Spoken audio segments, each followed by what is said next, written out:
Բարև ձեզ։ Այսօր խոսելու ենք Հայաստանի միգրացիոն քաղաքականության եւ արտագաղթի միտումների մասին, զրուցելու ենք միգրացիոն փորձագետ Տաթևիկ Բեժանյանի հետ։ Շնորհակալություն հրավերը ընդունելու համար։ Շնորհակալ։ Եվ այսպես ինչպես կբնորոշեք այսօրվա միգրացիոն քաղաքականությունը, ինչ է կատարվում։ Սկսեմ նրանից, որ Հայաստանը, որը մշտապես եղել է որպես Հայաստանից մեկնող, այսինքն էմիգրացիոն երկիր, 2022-ից շատ ակտիվ դարձավ իմիգրացիոն երկիր եւ Հայաստանը հետաքրքրություն սկսեց ներկայացնել պայմանավորված եւ Հնդկաստանի հետ վիզաների ուրեմն որոշակի առումով փոփոխությամբ վիզաների եւ դարձավ էլեկտրոնային վիզան եւ Ռուսաստան-Ուկրաինա պատերազմի հետևանքներից մեկն էր, որ Ռուսաստանից սկսեցին հիմնականում տնտեսական պատճառներով եւ պատերազմ մեկնելուց խուսափելու համար ՌԴ քաղաքացիները գալ Հայաստանի Հանրապետություն։ Միտումները այդ առումով մի փոքր թուլացել են եւ Հնդկաստանի քաղաքացիների գալու հետ կապված դարձյալ կարգավորումներով պայմանավորված եւ Ռուսաստանից եկողների, որովհետեւ այդ թվերը արդեն որոշակի առումով ստաբիլացել են, իսկ Հայաստանից մեկնողների հետ կապված, երբ մեկնում էին աշխատելու նպատակով, մեր հիմնական երկիրը միշտ եղել եւ շարունակում է մնալ Ռուսաստանի Դաշնությունը, այո, աշխատանքի համար եւ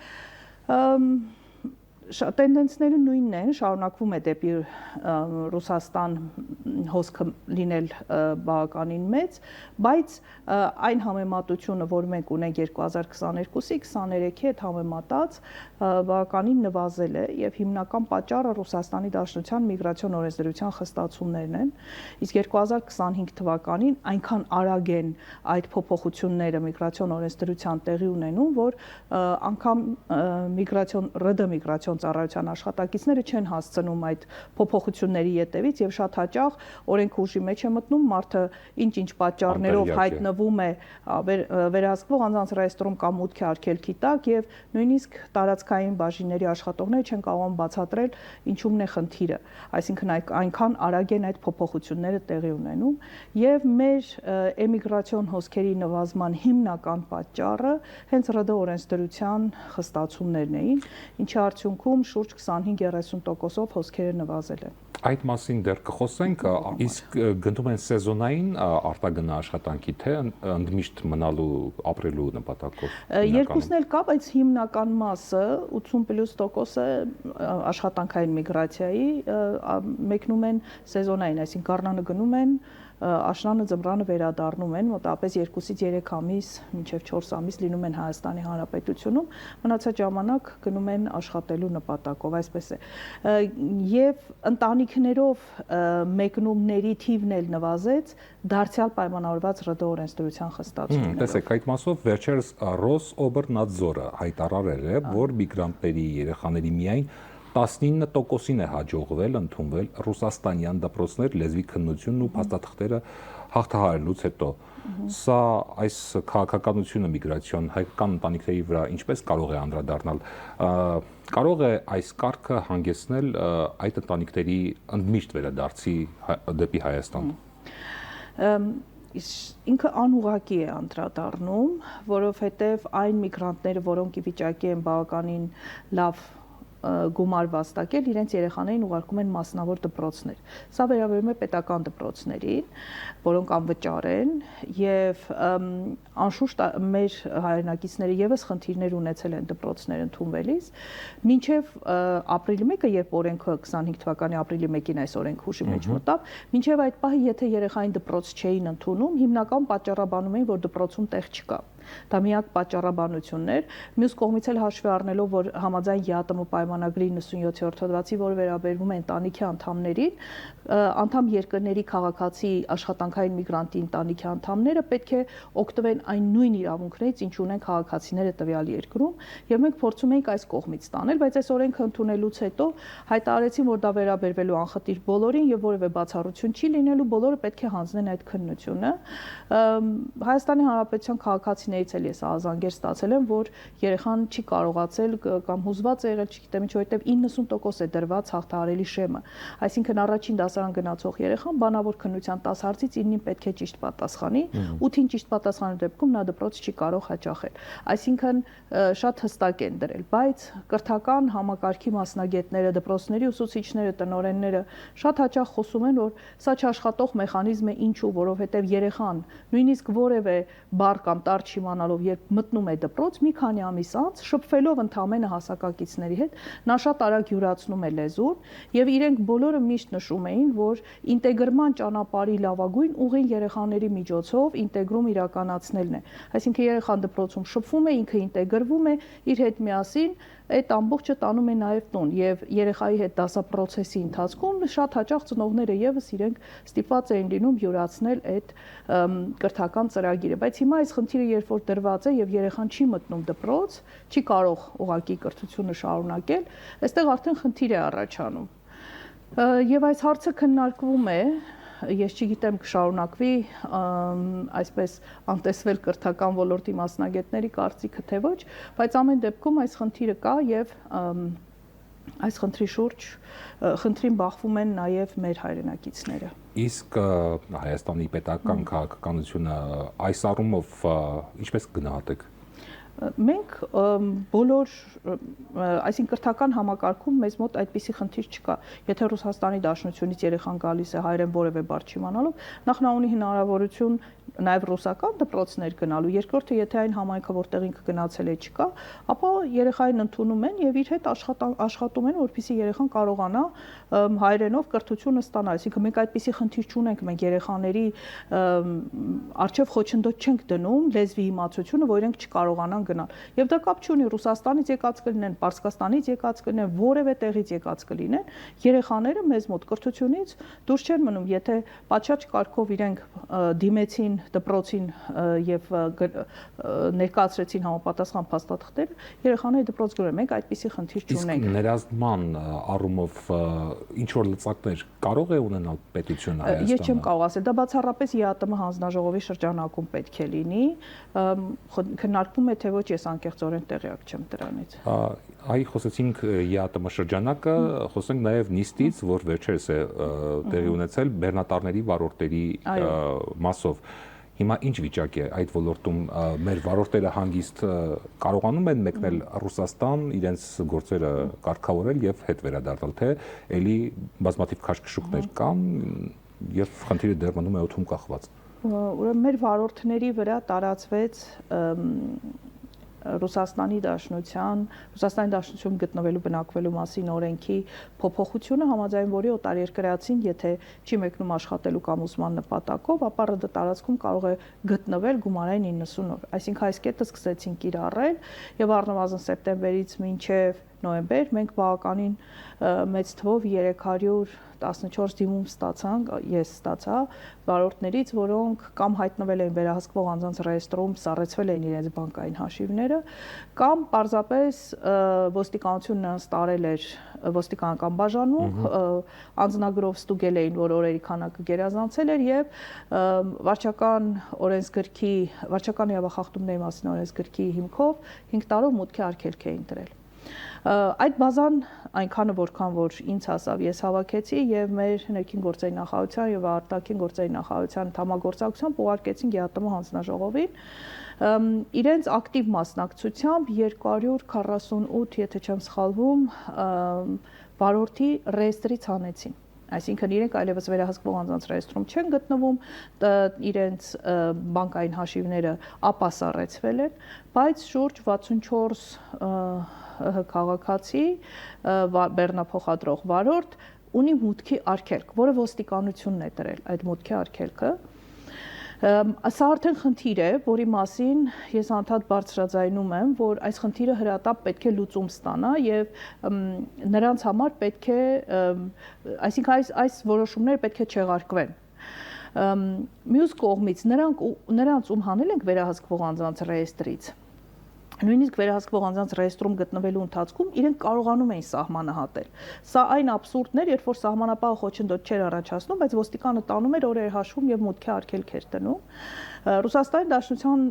պատկան մարմինները անդադ խոստանում են, որ այդ ժամկետը ԵԱՏՄ քաղաքացիների համար, ԵԱՏՄ անդամ երկրների քաղաքացիների համար պետք է երկարացնել եւ 90 օր դարձնել 180։ Ինչպես նախկինում էր։ Դեռևս այդ որոշումը չի հրապարակված, դեռևս դա ցանկությունների եւ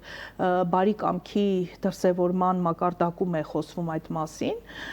բայց ամեն դեպքում նրանց ում արդեն հանել են վերահսկվող անձանց ռեեստրից, ապա սառեցվել են, իրենք նշում են, որ շարունակում են գնալ գալ։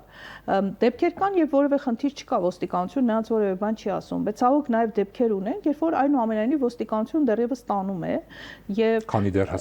դեռ հստակ այդ որոշումը չկա։ Մյուս կողմից այն անձինք, ովքեր ունեն մուտքի արգելք, իրենք երբ որ գնում հասնում են սահմանին, իրենց ետ են ուղարկում։ Այսինքն բեռը բարձած բեռնատարը գնում հասնում է սահմանին եւ քանի որ վարորդին ոստիկանություն դրել էր մուտքի արգելք, ետ են ուղարկում եւ ընդամենը մեկ դեպք ունեցել ենք, երբ որ անձին ուղղակի դեռևս երևի բազա չէին ներմուծել ոստիկանները, ինքը փաստաթուղթը ուներ ձեռքին, որ իրեն դրել են 5 տարով մուտքի արգելք, սահմանապահը չի տեսել դա, թույլ է տվել մուտք գործեն եւ ոստիկանությունը բռնել էր եւ այդ 5 տարին դարձրել էին 10 տարի։ Բայց նորից եմ ասում, դա իրենց խնդիրն է, որովհետեւ եթե անձը ունի մուտքի արգելք, ուրեմն պետք է սահմանապահը թույլ չտա։ Հիմա ինչ են արել։ Հիմա ստեղծել են միգրացիոն կետեր 12 սահմանակետերում, օդային եւ մի քանի ցամաքային անցակետերում ռուսները, որտեղ սահմանապահների հետ միասին այսուհետ նստելու են նաեւ միգրացիոն ծառայության աշխատակիցները, որոնք վերահսկելու են համաձայն փաստաթղթերի տվյալ անձին, ռեեստրում գտնվում են թե ոչ, տվյալ անձը որևէ միգրացիոն խախտում ունի թե չէ, գուցե ադմինիստրատիվ վարչական տուգանքներ ունի, որոնք չի վճարել կամ վճարել է եւ 2-ից ավել ունեցել է վերջին 3 տարվա ընթացքում, ինչը նշանակում է էլի 3 տարվա մուտքի արգելք, եւ այս մարդկանց թույլ չեն տալու, որ մուտք գործեն Ռուսաստանի Դաշնություն։ Դա արդեն սկսվել է եւ նոյեմբերից է իրականացվում արդեն։ Հիմնականում դրանք օդային սահմանակետերն են, այսինքն Մոսկվայի օդանավակայաններն են, Սանկտ Պետերբուրգի, Սոչիի, Եկատերինբուրգի եւ այլն, 12 կետեր օդանավականներ եւ մի քանի ցամաքային անցակետեր։ Եվ հիմա իրենք փորձում են այս միգրացիոն կետերը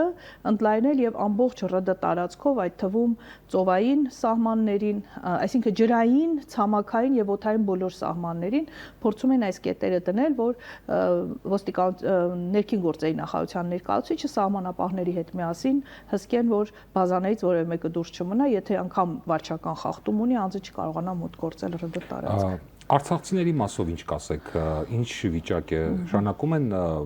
այն արցախցիները, ովքեր դժգոհ են սոցիալական վիճակից, կենցաղից, փորձում են դուրս գալ, արտագաղթել երկրից, թե միտում մի տեսակ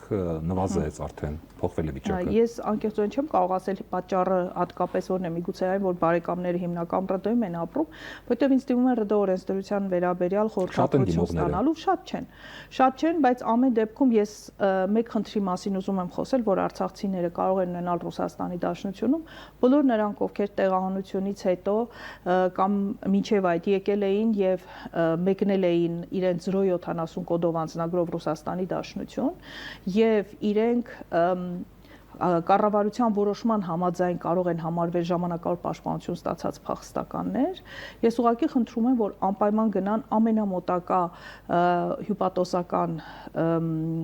հյուպատոսարան եւ ձեռք բերեն պլաստիկ քարտը, որտեղ QR կոդով հստակ նշված է, որ անձը ենթակա չէ վերադարձի Ադրբեջան, այսինքն եթե խախտում է արել որևէ եւ ենթակա է արտաքսման, ապա միայն Հայաստանի Հանրապետություն, որտեղ եթե Հայաստանի Հանրապետությունում այդ պլաստիկ քարտը իրենց համար կարող է ուղղակի սոցիալական ինչ-որ բաներից օգտվելու փաստաթուղթ լինել, ապա արտերկրում դա կարող է ուղղակի փրկության քարտ հանդիսանալ, որտեղ հստակ նշված է, որ անձը ենթակա է վերադարձի միայն Հայաստանի Հանրապետություն։ Ուստի խնդրում եմ, եթե կան մարդիկ, ովքեր դեռևս այդ պլաստիկ քարտը չեն ստացել, այն անվճար է տրվում, անպայման գնան, դիմեն ամենամոտակա հյուպատոսարան եւ ստանան այդ քարտը։ Մյուս կողմից խնդրում եմ հաշվի առնեն, որովհետեւ ես այս մասին անընդհատ նշում եմ, երբ որ փորձում են, երբ որ ցանկանում են ձեռք բերել Ռուսաստանի Դաշնության քաղաքացիություն։ Սիրելի արցախցիներին ուզում եմ ասել, որ երբ իրենք ձեռք են բերում որևէ պետության քաղաքացիություն, ապա իրենց փախստականի կարգավիճակը դադարում է։ Իրենք այլևս ունեն որպես քաղաքացի քաղաքացիության պետության պաշտպանությունը։ Եվ Ռուսաստանի պարագայում մենք ուղղակի առնչվել ենք այսպիսի խնդրի, երբ որ անձը դիմել է մինչև 55 տարեկան տղամարդ էր, որը դիմել էր ձեռք բերելու Ռուսաստանի Դաշնության քաղաքացիություն եւ նրան կանչել էին, որ անպայման որպես արդեն ՌԴ քաղաքացի մեկնի, այո, SVO-ին։ Եվ ինքը հրաժարվել էր ու իր քաղաքացիությունը դադարեցրել էին այդ հիմքով։ Այսինքն շատ կարճ էր տևել իր քաղաքացիություն ստանալու process-ը, որտեղ Ռուսաստանի Դաշնությունը ունի նաև քաղաքացիություն զրկման ինստիտուտ, եւ պատճառներից մեկը հենց այն է, որ կամ պատերազմի չեն մեկնում, կամ զինկոմիսարիատի կանչով չեն ներկայանում։ Եվ շատ արագ մինչև հրամանը ուժի մեջ կմտներ եւ դեռ իր փաստաթուղթ, այսինքն իրեն ծանուցում եկա, որ եթե չգնաք, դուք զրկվում եք քաղաքացիությունից, ես առաջարկեցի, որ արագ վավեր, քանի ունի վավեր անձը հաստատող փաստաթուղթ, դիմի դեսպանատուն եւ Հայաստանի Հանրապետության քաղաքացիություն ստանա։ Պրոցեսը սկսեցին եւ պարզապես ինքը ավելի վաղ ստացավ Հայաստանի Հանրապետության քաղաքացիություն, քան դադարեցրեցին, որտեղ հետագայում ինքը զրկվեց Ռուսաստանի Դաշնության քաղաքացիությունից։ Ուզում եմ խնդրել, որ այս հանգամանքը հաշվի առնեն։ Եթե իրենք ձեռք են բերում ՌԴ քաղաքացիություն, ապա իրենց փախստականի կարգավիճակը դադարում է գործելուց, բայց եթե զրկվեցին, իրենք կդառնան քաղաքացիություն չունեցող անձ։ Ուստի ես կառաջարկեմ, որ իրենք եւ Հայաստանի եւ ՌԴ քաղաքացիություն ձեռք բերեն, որ նման պարագայում իրենք պարզապես չդառնան քաղաքացիություն չունեցող անձ։ Եվ զրույցը ամփոփենք 2026-ից ակնկալիքներով։ Ինչ եք կարծում, հոսք կնվազի, կավելանա, ինչ սպասել 2026-ից։ 2026-ին, քանի որ այս ուժի մեջ մտած փոփոխությունները շարունակվում են գործել եւ ավելանալու են նոր փոփոխություններ, իդեպ նոյեմբերի 11-ին մեկ օրում 2 ընթերցում անցավ աշխատանքային օրենսգրքի փոփոխությունը Ռուսաստանի Դաշնության եւ արդեն իսկ մարտի 1-ից կիրառվելու է, երբ որ Ռուսաստանի Դաշնության ուրեմն մարզերին կամ հանրապետություններին ինքնուրույն թույլատրված է սահմանել աշխատանքային միգրանտների համար քվոտաներ կամ այն ոլորտները, որտեղ իրենք կարող են կամ չեն կարող աշխատել, եւ գործատուները մարտի 1-ից սկսած այդ հիմքով պետք է աշխատանքից ազատեն աշխատանքային միգրանտներին, եթե չեն համապատասխանում, այսինքն գերազանցում են տվյալ տարածքի կամ մարզի ղեկավարության որոշած քվոտաներին։ Եվ այստեղ էլի բախում ԵԱՏՄ պայմանագրին, որովհետև համաձայն ԵԱՏՄ պայմանագրի անդամ երկրի քաղաքացիները պետք է որ այդ քվոտաներից դուրս լինեին, բայց հիմա հայտարարեցին Ռուսաստանի Դաշնության պատկան մարմինները, որ սա վերաբերվելու է բոլոր օտարերկրացիներին։ Այս առումով եւս նոր փոփոխություններ են սպասում եւ ես կարծում եմ, որ մենք էլի դեպի ՌԴ նվազում կունենանք։ Շնորհակալություն մեր հարցերին պատասխանելու համար։ Հիշեցնեմ, մենք խոսում էինք Հայաստանի միգրացիոն քաղաքականության եւ արտագաղթի մասին, զրուցում էինք միգրացիոն փորձագետ Տաթևիկ Բեժանյանի հետ։ Ցտեսություն։